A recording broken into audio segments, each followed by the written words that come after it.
You're watching PEGRI TV, Rhode Island's public access channel.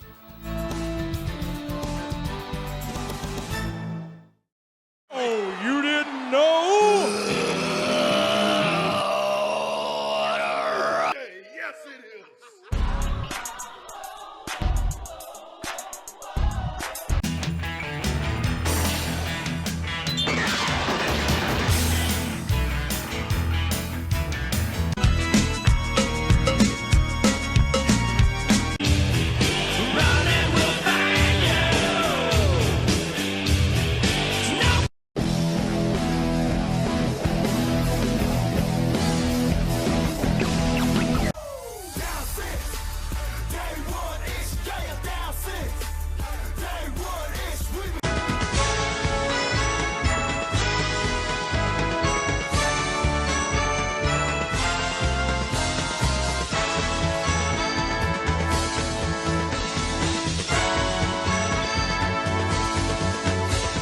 Welcome everybody to the Hot Tag. Brought to you by the Official Wrestling Museum. We are your hosts. I am Angel, and I'm joined by the Official Wrestling Museum's Hall of Famer, Low Life. and we are here this week answering your questions. Now, before we get into it, we didn't get through all the past questions that we've had. We're going to toss some new ones in. Hopefully, we get through these this week, but we are going to keep adding to that. We do have some questions that we do want to get to that just keep popping up. So we just want to make sure people know we are answering new ones as well as the old questions. RI Comic-Con is coming up. We will be there in person. Come on out and meet us. So many greats will be there in the world of wrestling, like the Nature Boy Ric Flair, the Hardy Boys, Dudley Boys, Lex Luger, Britt Baker, Darby Allin, DDP, Kane, Mick Foley, Dustin Runnels, Francine, and you can also get your WCW title signed by David Arquette. All being announced. Now, we were just at Terracon this past weekend. Really great event. We're actually going to have a video package to show on an upcoming show following next week for you guys on one of our shows. So look out for that, and we'll also have a special one up on our YouTube page as well. So yeah, that's what we're going with. That is really cool. Make sure we check out that QR code. Help us make a National Pro Wrestling Day because people like you can make it happen. It's just 10 seconds of your time, totally free. It's a way to give back. Before we jump into questions that we've had, let's read some of the new ones that's flooding in so people know. Derek Lynch. I wonder if he's really is Becky Lynch. Yeah. Hello. I live in Texas, but I grew up in Cranston, New London. Oh, that's very personal. I used to love NEWA. Awesome. Thank you, man. It was crazy. If NEWA was around today, what would you think its legacy would be or have been, and who from New England would you have seen gone to AEW and WWE? Keep up the great work. Well, thank you very much. It's really cool, to hear people talk about NEWA. I think the legacy itself for NEWA speaks for itself. Without NEWA, I don't think New England wrestling would be where it is today. They were the staple zone. They were the ones monopolizing this TV network itself. They were going out doing community outreaches left or right. The whole company was based on community fundraising. The talent that they had walked through the door, some have made it already, some haven't. Didn't get that far. But I think the legacy, if it was still around today, I think would be pretty interesting. I think would have still got someplace. I think, as I've said in the past, like I didn't even know about being paid for wrestling because everything we did with NEWA was fundraising, and like you said, you had different companies in the area of New England. Basically, like the Rhode Island area, as far as I knew, was NEWA. There wasn't anything else. Right. I mean, you had Yankee Pro in Fall River, New Bedford. You had Chaotic, like in Worcester area.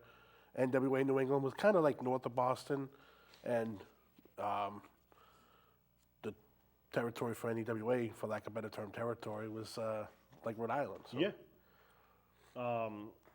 And who will we see have gone to AEW, WWE? I think. I mean, there's been a few people. I think anyone that has gone is really all. I mean, I'm not knocking any of the talent. I'm including myself. I didn't go, so do I feel like I should have? No. I think anyone that went was who should have went, and I don't know. Off the top of my head, there's no one I can think of that deserved I mean, again, Well, you know what? I'm going to say something, though. You're absolutely right. I think anybody that would have made it or gone to places probably already done what they've done. I think the only person that's still right now that can still do it is Punisher Don Vega. Don Vega is the only guy from our league, from our time, still going. still every single weekend, constant bookings, working with WWE, doing the security gigs and stuff like that. And I definitely Jose. think, I mean, Jose, I know Yeah. he's done some stuff with Ring of Honor. yeah, I definitely think Don Vega would actually fit in really great with WWE. I think he would make a staple stone. I think he can make NXT and make a big impact on NXT and really get a different vibe of a heel character, and then they can bring him onto the mainstream. At this point, he could be the next Vega Yeah. after Savio. Right? All right, another question came in. Mike Tar? Benzo? How would you say that name? Sorry, guys. I'm not good when it comes Mike. to... Mike. No, he has more to his name. Mike. All right, well, Mike. Here we go, Mike. From Newport. Hello. My name is... Man, he said his name again. Mike. We're going to call you Mike, buddy. We appreciate you. This is now his second time writing into the show. I hope I get picked someday. Here you go, my man. Oh, here we go, right over here. It will make my day so much better. I hope we made your day. And you can keep replaying this on our YouTube page as well, too. My friend Mark Shaw and I got to talking about Vince McMahon and the new documentary miniseries that's coming out on Netflix. What do you guys think about it? What questions would Lowlife and Angel, myself, ask Vince McMahon if nothing was off the table? Thank you so much. You both are very good men. Thank you very much. We appreciate that. We won't touch upon this question, and we love that you wrote in. Keep writing into us as well, too. We actually have a special Off the Ropes episode coming up. Probably after Bad Blood. I think that's how we have it planned and stuff. Yeah. That's going to actually address the Vince McMahon documentary, so we don't want to give away too much on that episode. That is coming, and if you have any more to add to it too, let us know. We're going to do a show like where we would ask 3 questions, and maybe we'll touch up on the documentary. Yeah. Do you have anything at all? Like, Yeah. I feel like I'm doing all the work here No. today, sir. I got one of the questions. Okay. I mean, it's a long one here. It's a long one. Well, good. I'm glad you got a long one for once. All right, Jordan Walsh. Why do you get the easy names? Being in a tag team doesn't hold. Okay, so I think this is comments about a question you had answered in the past. Okay. Maybe last week or the week before. Okay. Being in a tag team doesn't hold back talent. Jacob Fatu was acknowledged by Cody Rhodes, and Cody said he wanted to work Jacob, not Solo. Was Batista held back being in Legacy? Was Braun Strowman held back in the Wyatt family? I don't think so. Those guys went on to do more and better things with their careers. Angel said you can hold any belt and be held back by being forced into a tag team match. So with Angel's logic, when Kevin Owens and John Cena worked Roman, while champion with 2 belts, and Sami Zayn, Roman was being held back because he was forced into a tag match. Good Lord, Angel this is a should book. think before he speaks. The audacity. Okay. Well, let me. And I got let me- more, but that's you the got more. first, Okay. yeah. Well, hold on. I'm trying to That's the remember first- this. yeah, that's This a is long like I one. went up to a buffet and overtook a munch, and I need a second table. you can't. Okay. That's all right. So let's recap. When I made the comment about Jacob Fatu being held back, being put into a group, was simply not because of his talent or anything, but Jacob Fatu is just that good. He was very well known in the independent scene. Independents are very well known at this present time. And Solo is just not playing that dominant role of a member to run a family. Unfortunately, he's not. So having somebody as dominant as him come in, they had to do something to push him back. If you give any title besides your top title to somebody, it drops down what they are in the business. In fans' minds and the booking minds, it just holds you back some. So you mean like, so in your logic, like you're saying, it's like almost like just a time killer. Like, Right. Like for example, Batista, you knew Batista was going to go on to bigger and better things. Yep, but let's hook him into a group with so many big names. Slow it down a bit. Slow him Give him- down. all right, That's yeah. exact. Perfect example, Hulk Hogan, Ultimate Warrior. Hogan was the top champion. Warrior was definitely your top draw as well as Hogan. What did they put on him? The Intercontinental title. Why? Because it made you think in your mind, yes, they're both great. I love them both, but Warrior is not as good as Hogan. That's what they were doing. That's all that was about, folks. All right, and Jordan also sent in, Oh, also relating to comments you had made, I guess. man, I'm getting everybody to write into me. I'm that popular. Let me get back on the spectacles here. Oh, I love those spectacles. Sorry, too, I'm clogged up. I'm under the weather, so. It's okay. Also, Santos Escobar isn't related to anyone in his faction. Okay. If Angel thinks his best stuff is currently on the main roster, he needs to watch the second half of his NXT run. That's the best stuff he's done his whole career. Angel says he's been in the business for 25 years. I have. And yet still doesn't know anything about wrestling. Well, first, So a couple questions. yeah. and So first, I'd someone's like a to little say, salty with you today. Yeah, a little salty, but I appreciate the salt because obviously my 25-year career is teaching me something to keep people tuning in to write into me. So I do appreciate the views. Great job on that. So I thank you. So if you're saying, first off, Santo Escobar is not related, obviously he's not related. I'm not saying that he was related to the people, but if you have a group of individuals called familias, apologize. which in Spanish is, you know what familias are, right? In Spanish? It's called, what's that word in Spanish? Well, you had in said English. you had said that. I think what he's referring to is I remember you had said that Escobar was doing the family thing better than Bloodline Right. and Exactly. Tony D. So when he comes in a room and he's talking about familia, it's family. Familia, yeah. Right? So now when you walk into a room and you have the people that's running with you around, literally around a table, and you're standing at the head of the table conducting business, you instantly get a mob vibe. You instantly go to all those movies and all the different vibes. You know what? Did you hear about the thing that NXT is stealing lines from like one of the best movies going? Like, you know, I know Rocky movie. It's in your heart. I love Rocky. It's a great movie. Don't be The smirched if your name is storyline. Rocky. It's honestly a fantastic line. In wrestling, you would use lines and take things a little bit to get people popping. But when you quote a whole 5 minutes skit from a movie that's very well known, it's kind of tough to say, oh, wow, that's very dominant. With Escobar, he's on the main roster. He is doing his thing, and he is showing what a family should be, a mafia family from Mexico. That's what the vibe's coming out. He's doing much better, and I will say this, and this is probably going to get you to write in some more, and that's perfectly okay. If you're saying his best work of his whole career was in NXT, you're obviously not too smart between the ears, and the reason for that is if he wasn't that good, he would have never got signed to NXT. So obviously some of his best work was prior to NXT to get people to book him for NXT. And obviously he was better than NXT because he was brought up to the main roster and he still has his contract. So I wasn't really watching during his NXT run. I wasn't watching at the time. When they brought him up onto the main roster and the LWO thing, I had seen some of his NXT run towards the very end, the very last bit of it. I felt like him being the babyface for the LWO was a big miscast. He doesn't look like a babyface. He doesn't carry himself like one. But I understood why they did it. First off, they were selling all those LWO shirts. Yep. Make this guy a big babyface star, and then have him turn on Ray. That's what the whole thing was designed for.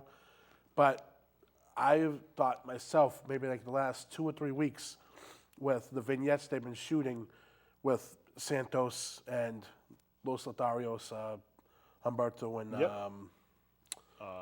Angel. yeah, Angel Hernandez. Sorry, And then Elektra. Lopez. Yeah, Elektra Lopez.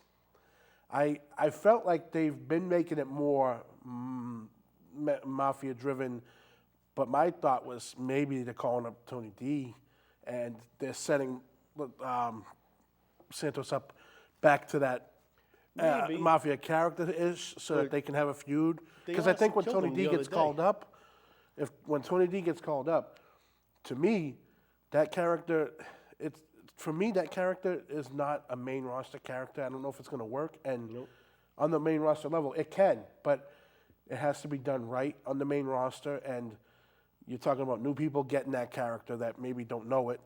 And then also, if he comes on to, say, the main roster, and the first guy he's like going after is Apollo Crews, then that character is not going to work because Yeah. what mafia boss is going to come in and go after the, what mafia boss is going to go after the bottom run guy? He has to go after a top tier, like top 1 to 4, not the top guy, but so He's an gonna have A-list to guy, have- yeah, or he's going to have that Austin Theory type of entrance. it's going to be someone of note. And if it's not someone of note, the only other person would be Escobar because of the crime family issue. And if you look at Escobar right now, you can think the same logic as Jacob Fatu. When he was brought up, he was put into the LWO with Rey Mysterio. You have a phenomenal talent worker with Rey Mysterio. He had to become the second guy. And so Well, look at- now he I mean, go has his back own to- group, go and back- now they're finally given the platform because Yeah. they couldn't give the platform of that family being like a mob family. We'll go back to because the the Nation bloodline. with The Rock. I mean, Exactly. The Rock. I mean, the Nation was for Farouk, but it was really for The Rock. You know what I mean? All right, so Let's get to another new one, then we're going to jump into here. Lester Green doesn't say where he's from, but that's okay. Hello, I love the shows. I got a question for the 2 New England legends.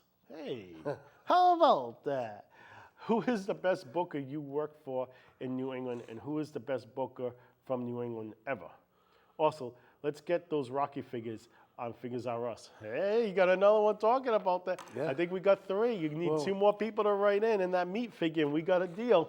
well, I think the best booker from New England ever would be Kevin Sullivan. That's without a doubt. Oh, absolutely. But what was the first part of that? It was, who was the best booker you ever worked for? Well, we And no, the first. Oh, I love the shows. I got 2 questions with the New England Legends. Who was Sorry, the? I just wanted to hear the New England Legends part one time. Yeah, why not? When we No, really started, though, I there think really that wasn't. I think like when we first started. I'm sorry again. Like I said, I'm under You're the good. weather. I'm too. So I don't don't like. Anyway, when we first started, at the time, there was no real booker per se. It was more or less just matchmaking. Like, we would go to shows, and it was kind of like, okay, you guys are gonna work tonight. Some guys would show up late. Hey, who wants to work so and so? We would have our own groups and stuff of people that you kind of worked with, and if you did have storylines, then you kind of made them on your own. There wasn't necessarily like it wasn't like Rock was ever like, hey, this is what we're doing. It was honestly, Rock was like, this is what, the matches, make it happen. Yeah, You know, and then, we never really yeah. had. It wasn't until like later that oh, real quick too. Actually, I did want to mention because usually you start off the show. Yep. You did the QR code. QR code thing. Yeah. We have a show coming up with the Epilepsy Foundation. Oh, yeah. Yep. That's pretty big. I wanted to mention that real quick. Yeah, free preview. Yeah, It's gonna so we air have the whole month- Epilepsy Foundation. Month of October, folks. Yeah, we have the Epilepsy Foundation actually coming in, which if you've watched the shows, you know how like near and dear that is to me. And they're going to be on here talking. I mean, we try to keep the free purviews. We're trying to do something a little different with the free purviews and not just be wrestling. You said it's a Community-based show, Yeah. what we're part of, or what knowledge we can give back out. they're going to from be different they're charities going to be talking. and Yeah, they're going to be organizations. talking about the Epilepsy Walk coming up in October. I know they got their annual gala coming up in November, and that's their big thing where they get a lot of donations and stuff. But it'll be interesting because it'll be. I'm pretty sure. I'm not sure who exactly is coming. I think Susan Lin might be coming, the CEO. Awesome. So And there's a special announcement too coming from us on that show as well too. So it's gonna be yeah. it's gonna be good. For me, Rock, like I said, Rock was just that somebody. You know what I mean? But wait, actually, October before we forget, this coming Saturday, the Fisher Wrestling Museum's community outreach program is going to be at the Great Townie Pumpkin Festival being held at the Cedar Park Carousel in Riverside. That's a historic. It is It's a for us. historic NWA NEWA place. ran there a couple of times. Won the tag team belts You won there. the tag team titles. I won the cruiserweight title there. We're gonna be there now from 11 to 12. It's a special VIP time for kids that have special needs, and then from 12 Which to is 4, awesome that they do it's that. open for any kid to come in. It's totally free to do. Make sure you come over to our table. You get free autographs, free pictures. It's going to be a really great time. We were there last year. It was unbelievable. This year's going to be even better. I think you guys had a good. I know I wasn't able to make it. You there weren't last able year. to make that You particular guys had a one. good turnout. You, Yeah. Sheiky, Striker. Yeah. It was fun. We were actually supposed to leave to head to a show, and we ended up staying there. I think a good 25, 30 minutes because they would at that time they were doing sections of like groups of kids to register. This year, as far as we know, at this particular point, you don't have to register at all. Those questions took up a lot of time. We only got to cut. So Let's try to see what we can do. I pulled out one. Okay. What do you think of LA Knight working with Slim Jim from Bill from Billerica? Bill from Billerica. Hey, Bill Rica. I don't know. I think it's cool. Like Slim Jim has always, since even if people remember, but even before that, Right. Ultimate Warrior was Yes. original. You know, he was. You remember? Yeah. Yeah. So Slim Jim has always had a wrestling sponsor, pretty Yep. much. You know, the most memorable is Macho. They still use Macho Man. I mean, no one's gonna top that. No, absolutely. They tried to use like Bam Bam Bigelow afterwards. It didn't work. And I will say, I think out of every think it's person cool. now, I think LA Knight really does just fit the vibe of the colors. I think because he gets thing. TV. And Yeah, I think right. he's. I think it's a good. I think it's a good fit. I mean, it could be worse. They could use people. What if they use like Santos Escobar, for example? It wouldn't work. You know? So And like I said, we're trying to get through some of the old questions. We filtered in some new ones already. So yeah, let's almost see all what new ones today. Tim from Portsmouth, Massachusetts. What's going? Portsmouth? Yeah. What's it say? Plymouth. Okay, I was Sorry. gonna say. I know there's a Portsmouth, Rhode Island, right? It is a Portsmouth. And there's a Rhode Island. Portsmouth, Hampshire. So. Plymouth, sorry, I read. Yeah, it's very little I sleep get last my night, hair folks. cut, What's going into picking who will go? What goes into picking who's going into the official Wrestling Museum's Hall of Fame? So that right there, it's two different bases when it comes to people who work for like WWE, WCW, ECW, those type of guys. It's kind of more of an easier playing field for them, unless if they've done something really, really major that we feel outweighs their wrestling career. When it comes to independents, that really touches upon a lot of different categories that we have to see who fits for and if they meet certain criteria on that and stuff. So a lot does go into it, and you never know when we're going to announce the next one, because the thing with us is we have a very unique Hall of Fame that is just not one time a year. It's throughout the whole year because we just want to honor and say thank you. We're not trying to profit off them.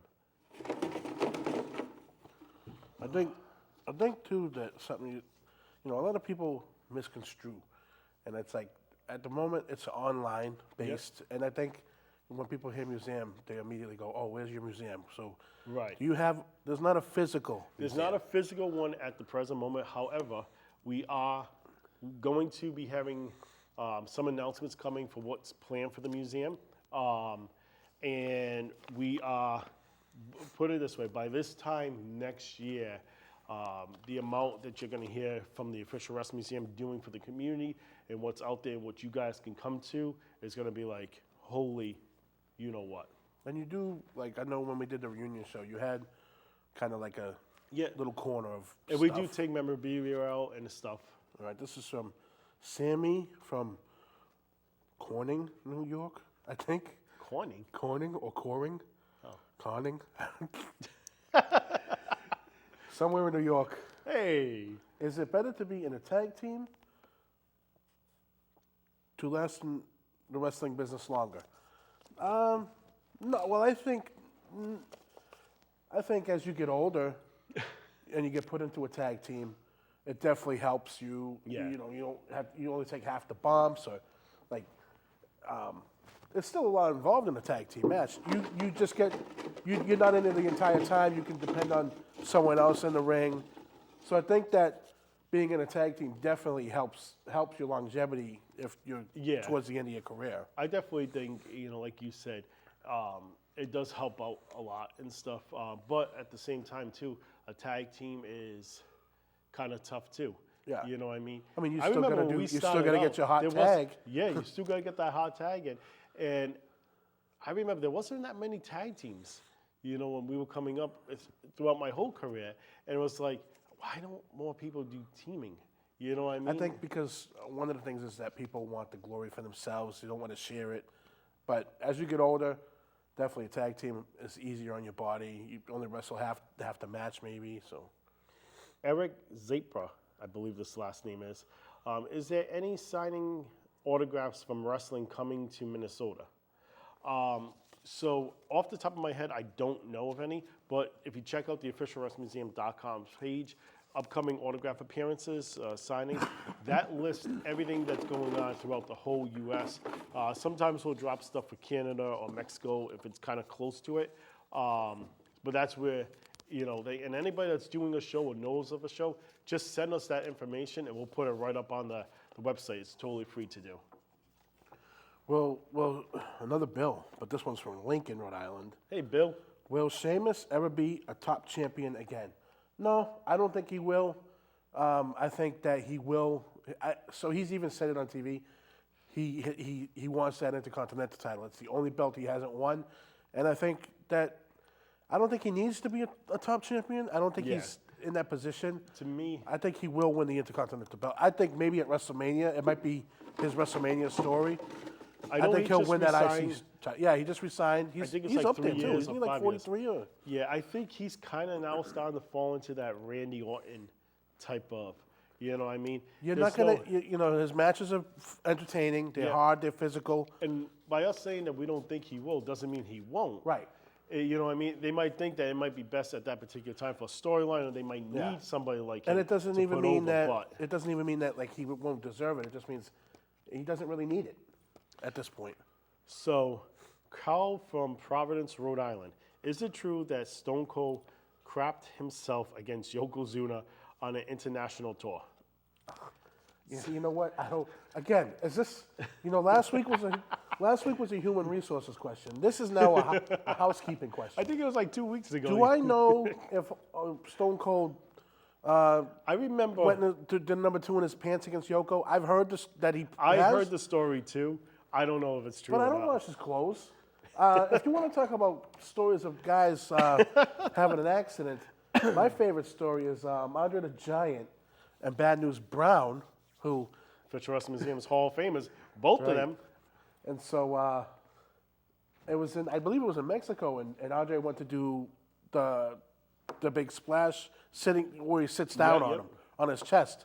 Well, Andre wasn't feeling so good, and Yeah. let's say Bad News Brown Yep. had a little bit more brown on him. So Oh, thank you guys so much for sending your questions. As we still have some old questions that we are still getting through, but filter in, keep getting those questions in because it was a the lot. bu- That took up over 20 Yeah, minutes. we wanted to try to make sure everybody knew your questions are being heard. We are seeing them, so we're picking through them, and we are going to be adding them to the bucket as well too. So keep sending them in through our social media platforms, through our email, our website, YouTube. Any way you can get it to us, send it to us. We'll answer. Please make sure you guys see that QR code. It's definitely going to help get a National Pro Wrestling Day. We already have a Pro Wrestling Day here in Rhode Island for June 13th each and every year. Come check us out.